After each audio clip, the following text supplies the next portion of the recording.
Hello, this is Kenny the Handyman here with another helpful tip on how to quickly blow leaves and twigs.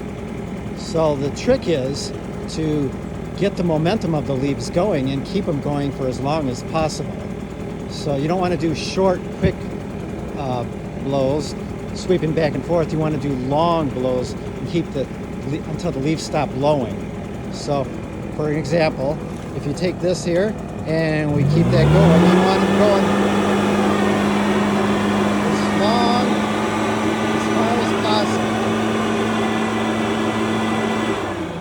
possible. So you want to keep the leaves going until they stop moving, as opposed to just doing it quickly, sweeping back and forth. When you quickly sweep back and forth,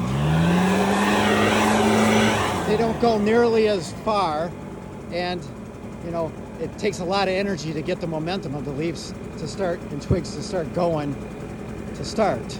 And once they're going, it's easy to keep them going for as long as the airstream will reach.